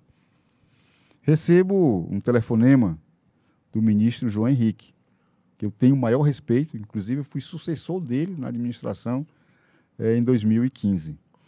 E queria falar comigo, disse, prontamente, não tem agenda não, você chegando aqui, você entra. E assim aconteceu. Uma pessoa do melhor trato possível, tem o maior respeito e carinho pelo ministro João Henrique, atual secretário de Planejamento.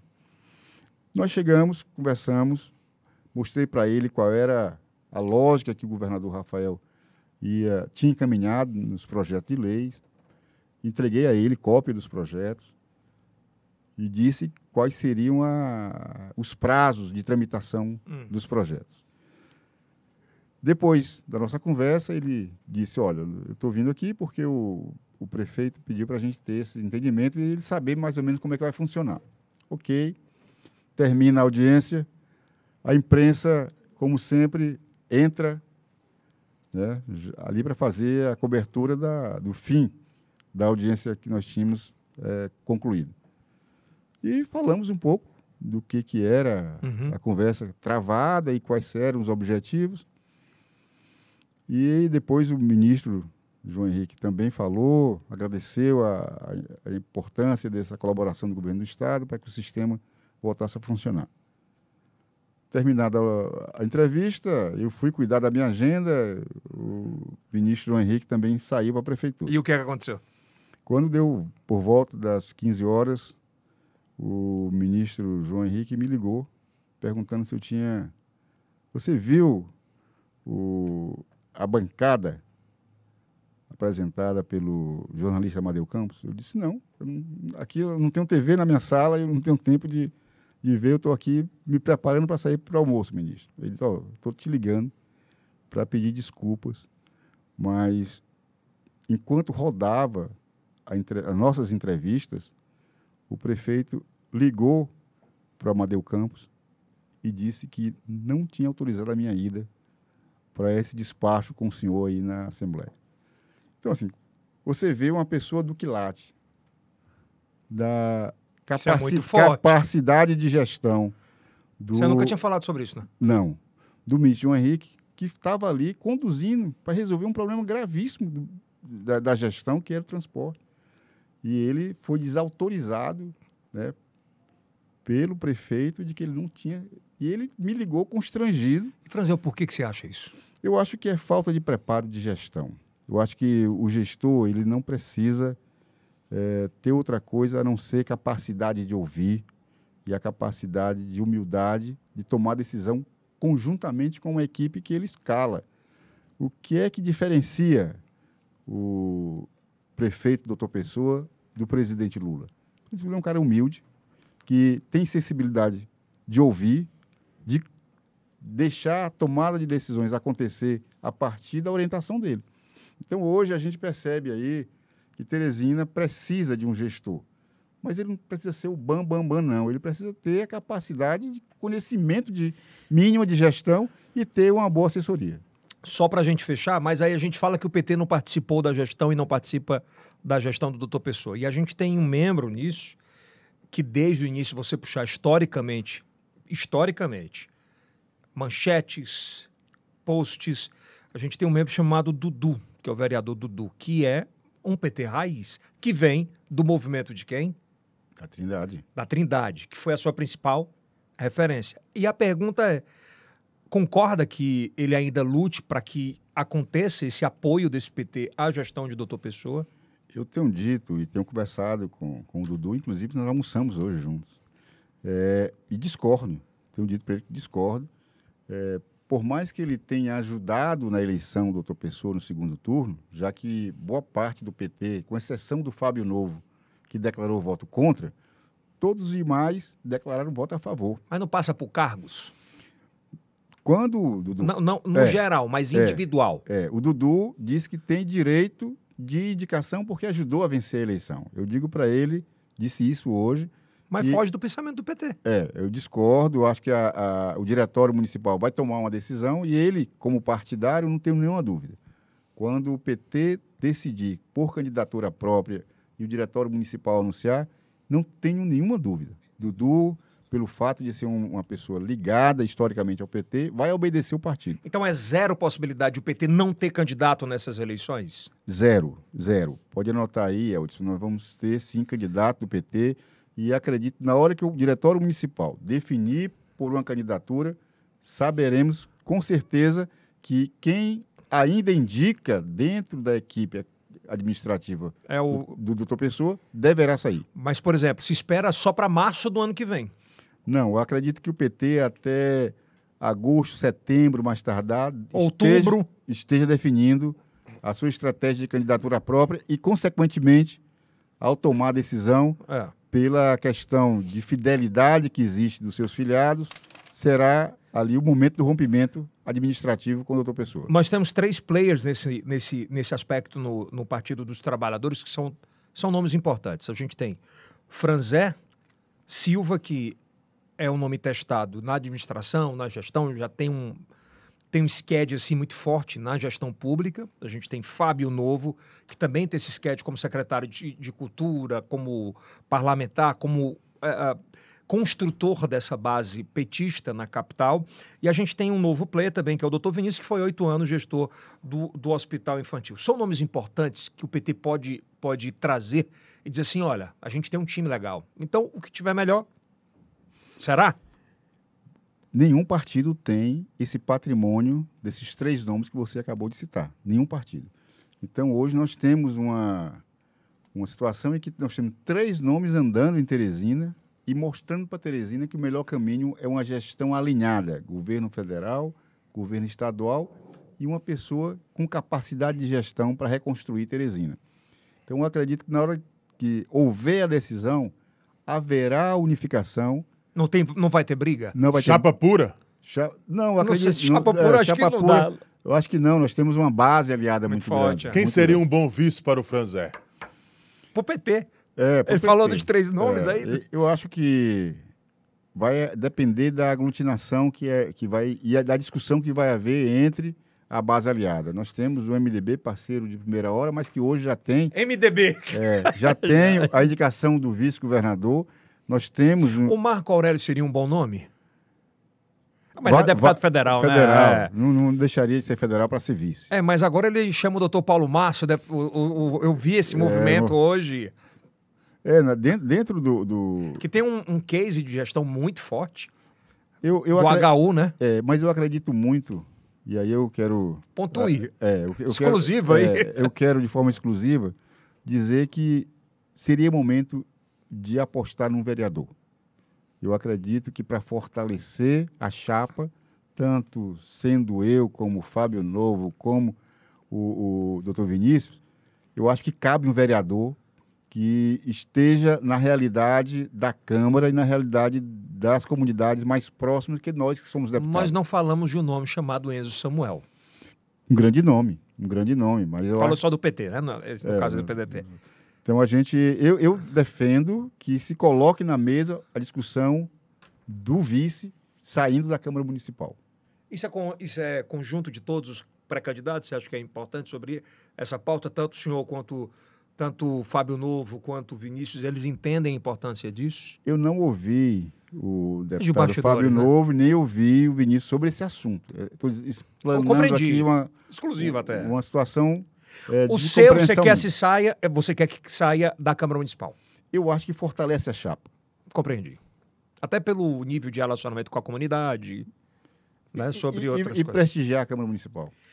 O bicho vai pegar, que eu sou de olho. Vai pegar, hein? Até quando, para o PT ganhar essa eleição, a chapa tem que estar definida? Porque tem um grande negócio.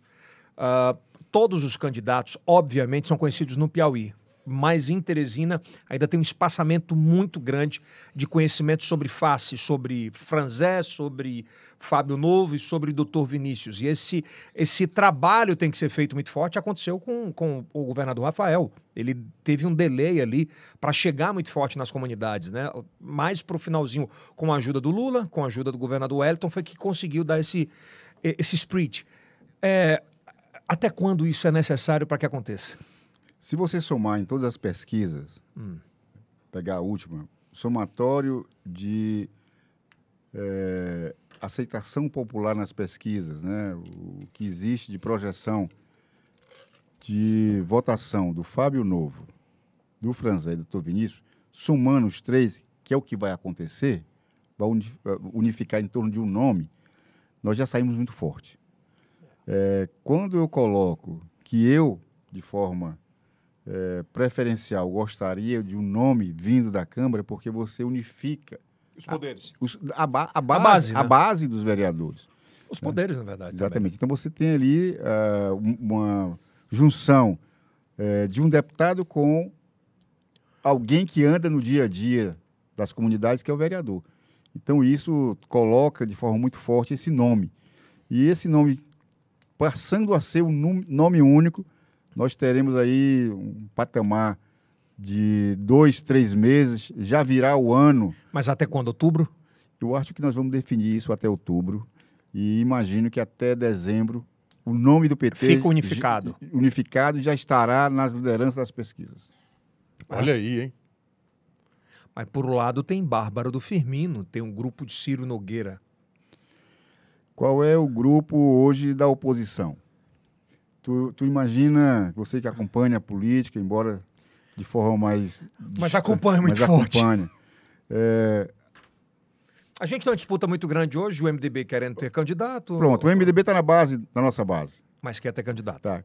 São quantos vereadores da base? Eu compreendi, tem que ter a base embaixo. Não tem. Compreendo. Não tem. O PSDB hoje... A Bárbara seria uma boa vice? A Bárbara seria uma boa vice. Eu acho que tem um nome... Tem um legado. Tem um legado, mas eu ainda defendo um nome vindo da Câmara. Ela sairia da Assembleia, né? Ela seria o nome da Assembleia. Eu acho que Teresina Nas suas conversas com ela falou alguma coisa? As melhores possíveis, desde... Desde sempre. Foi uma pessoa... Ela está disposta a abrir mão da vaga na Assembleia?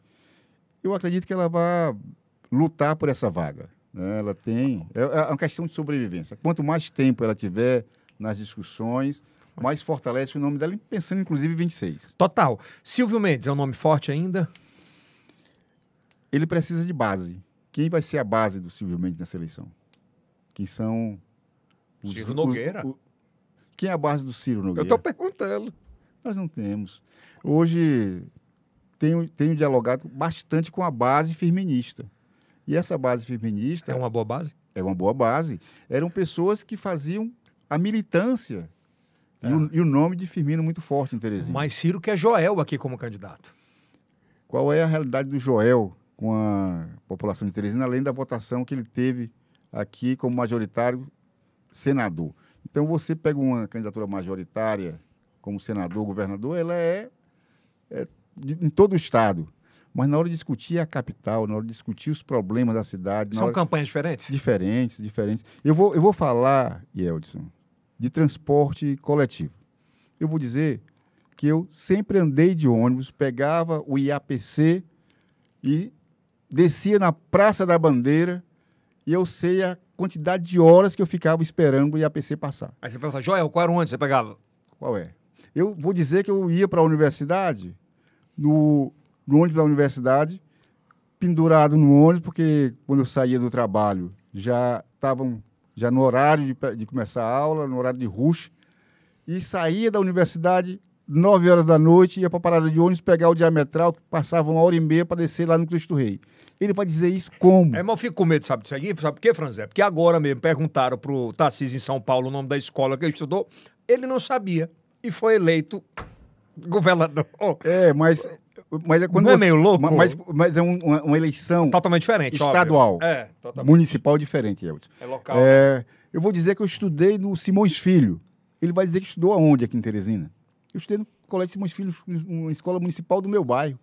Vou dizer que estudei no Polivalente, onde hoje é o CIES. Não, isso aí você pode falar com tranquilidade, né? Então, assim, falar de situações de Teresina, quando eu falo da questão da drenagem urbana.